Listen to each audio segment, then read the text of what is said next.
The drones went in. The helicopters made their passes.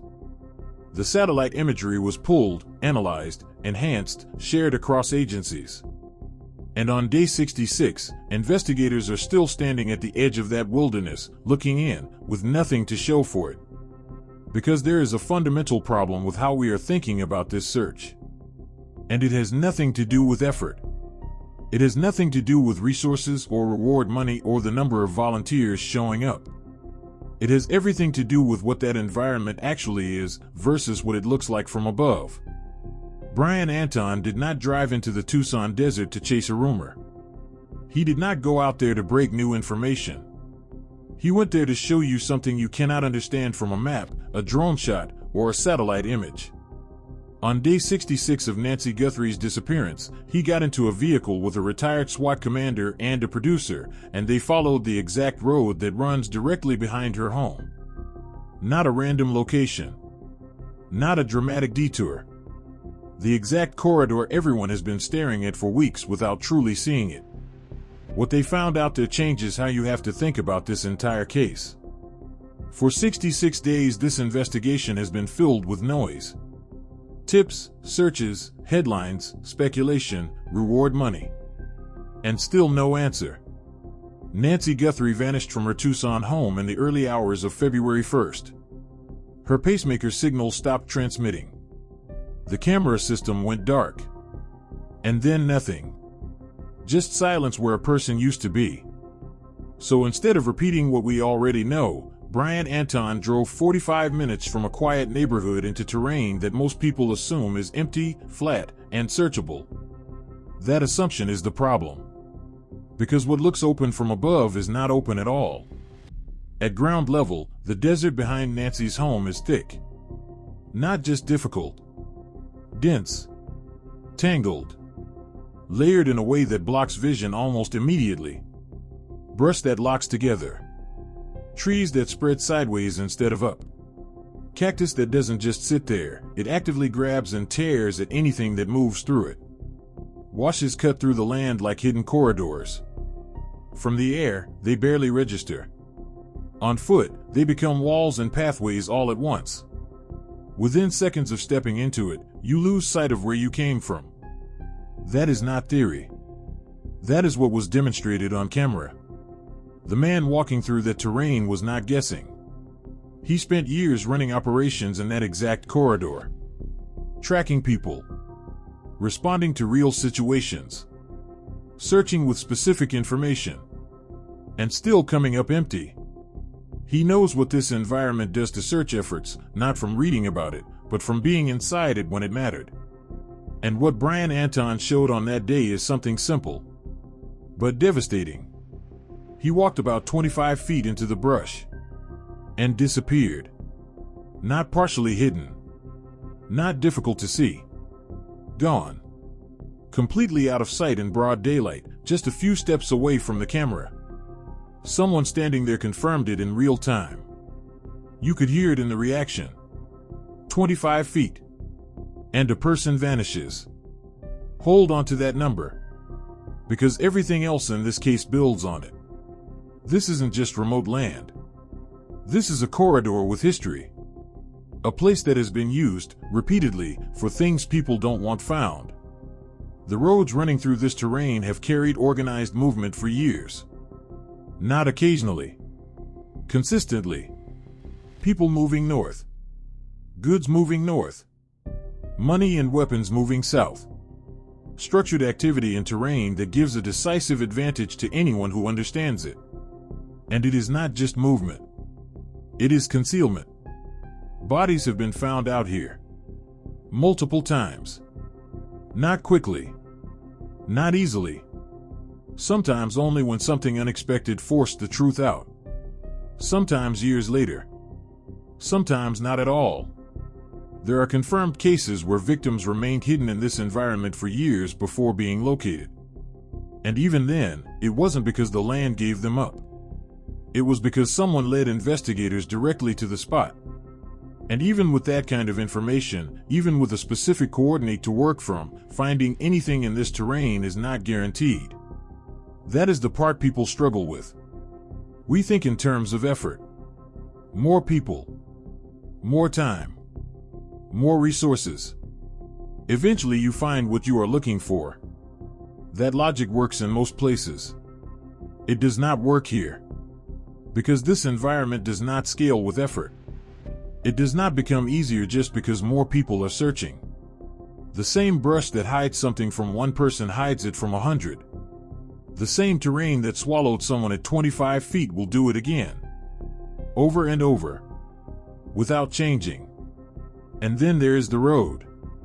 The same road behind Nancy's home doesn't just lead into the desert. It keeps going south. Farther than most people realize. It connects to routes that stretch well beyond Tucson city limits. That doesn't mean that's what happened. But it means something important. This location is not isolated. It is connected, logistically, geographically, operationally. And that matters. Because now you are not just asking where someone could be nearby. You are asking how far something could move. How quickly.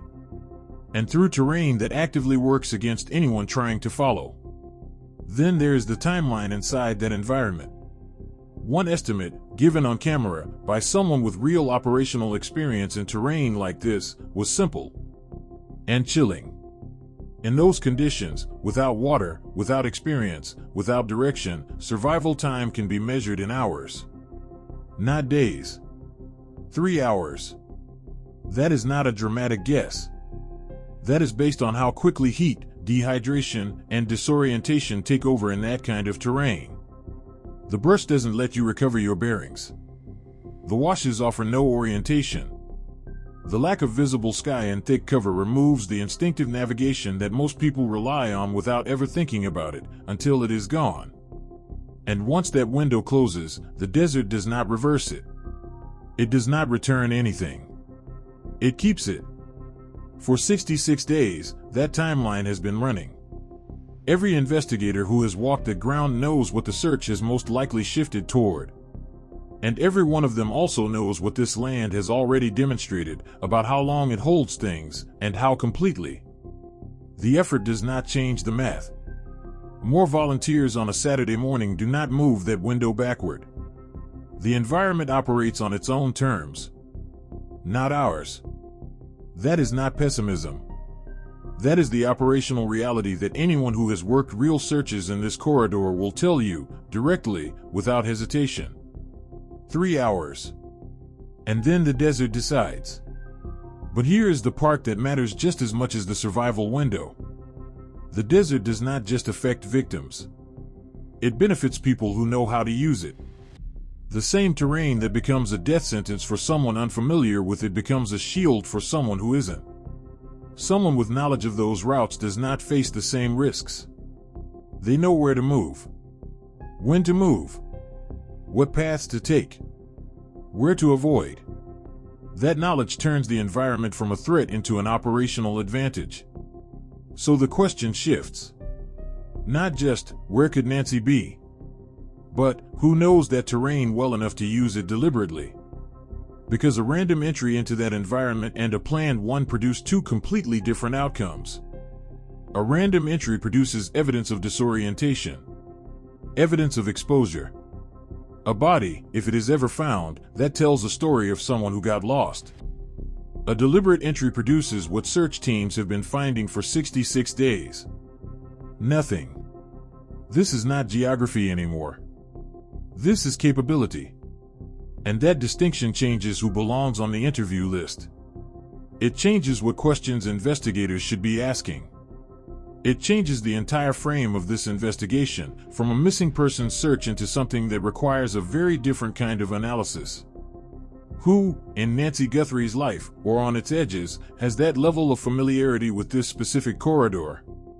That question has not been answered publicly. It should be.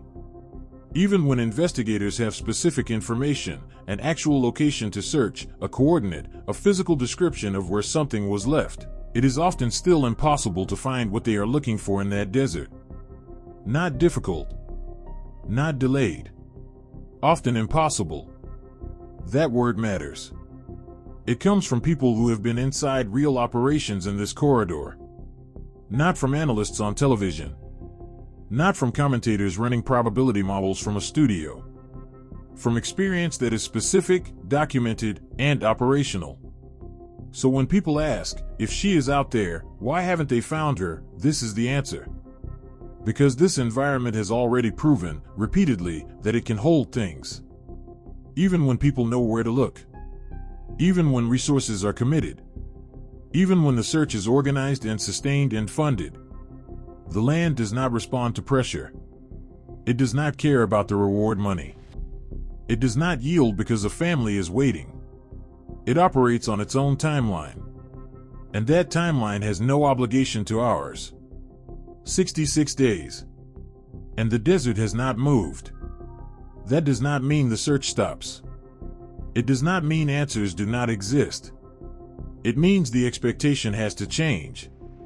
Because the way this case gets solved, if it gets solved, is not going to come from another grid search or another drone pass over ground that has already been covered. It is going to come from somewhere else entirely. The landscape keeps secrets. But people don't have to. Every disappearance that has ever been resolved inside terrain like this, every single one, was broken open by human information. Not technology. Not expanded search grids. Not more boots on the ground. A person. With something they knew. And a moment where they decided to say it. That is the only mechanism that works here. Someone in this case knows something. That is not speculation. It is the pattern that this type of investigation follows, consistently, without exception. There is a detail sitting somewhere, and a conversation that hasn't happened yet, and a memory someone has told themselves doesn't matter, and a name someone believes they are protecting. That would move this search from impossible to specific. One detail. That is all it takes. One piece of information that reduces the search area from hundreds of square miles of dense, pathless brush to something a team can actually work with. Nancy Guthrie's pacemaker went silent on February 1st. The cameras went dark. And since that morning, her family has been waiting in a silence that the desert has shown no interest in breaking on its own. That silence lives somewhere. It is being held by someone. And that someone does not have to keep holding it. The desert won't talk. It has never talked. It will not start now. It does not operate on our timeline, it does not respond to our pressure, and it does not care how many people are looking. It only gives something back when something breaks that pattern. And what breaks that pattern is never the terrain. It is always people. If you know something about Nancy Guthrie's disappearance, anything, no matter how small it seems, no matter how uncertain you are about whether it matters, that information is more valuable right now than anything a search team can produce in that desert. A name. A vehicle. A conversation you weren't supposed to hear. A detail that felt insignificant at the time. In a case like this, and terrain like this, that kind of information is not a small thing. It is the only thing. Contact the Pima County Sheriff's Department. Leave a tip. Make the call you have been talking yourself out of making. Because the desert has held its silence for 66 days. It will hold it for 66 more if nothing changes. The only thing that changes it is you. Nancy Guthrie's family is still waiting. The investigation is still open. And somewhere, in this city, in this case, there is a person who has the one piece of information that makes the difference between searching endlessly and actually bringing her home. The landscape keeps secrets. But people don't have to.